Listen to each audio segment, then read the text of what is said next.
Welcome to the story of Elara, a tale of magic, mystery, and sacrifice, set in a world where love and courage are baked into every loaf.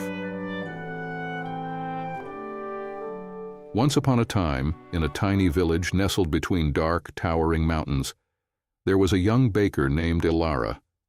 But Elara was no ordinary baker. She had a rare gift. She could bake emotions right into her bread.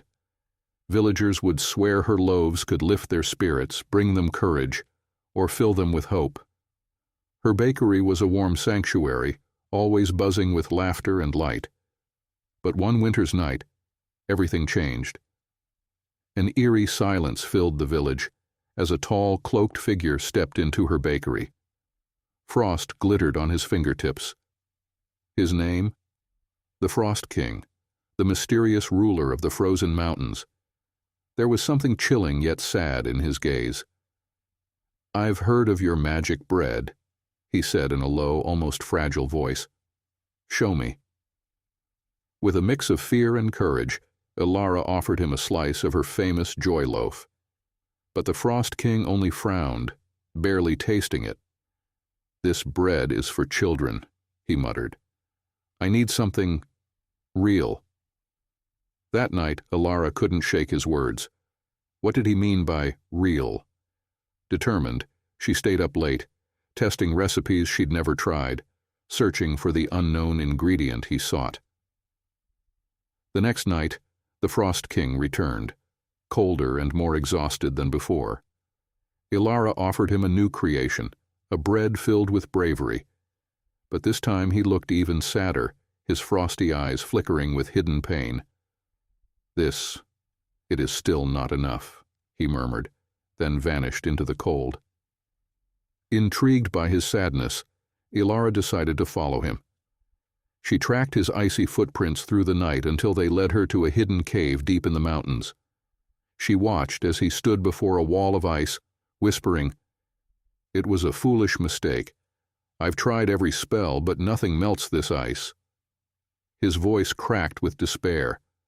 As Elara listened, she understood. The Frost King was trapped in a curse. Only the warmth of a pure heart, kneaded and shaped by love, could thaw the frozen soul. Words from an ancient spell that now felt like her only guide. The next evening, Elara prepared a loaf unlike any other. It pulsed with a faint glow, as if carrying something deeper. When the Frost King arrived, he hesitated, sensing its mystery, but he took a bite, and a surge of warmth spread through him. The ice on his skin began to melt. Memories of love and regret flooded back, and for the first time in years, he felt warmth in his heart. But the curse fought back, frost creeping up his arms to reclaim him. Without thinking, Elara reached out, whispering, "With this warmth, may you be free." She poured her spirit into the bread, and a brilliant light filled the room. When it faded, the Frost King stood whole and free, no longer bound by ice. But Elara had vanished, leaving only a single, warm loaf of bread. Heartbroken yet grateful, he vowed to carry her love forward, transforming the frozen mountains into a place of warmth and light. To this day they say if you find a warm loaf on a winter's night, it holds a piece of Elara's love. And as the Frost King reflected on the ancient spell, he discovered one last clue. A heart given freely in sacrifice could be reclaimed, if one dared to seek it at the mountain's peak on the longest night of winter. With a spark of hope, he set off once more, determined to bring Elara back. What lies ahead for the Frost King? Will he find a way to bring Elara back? Find out in part 2 of this magical journey.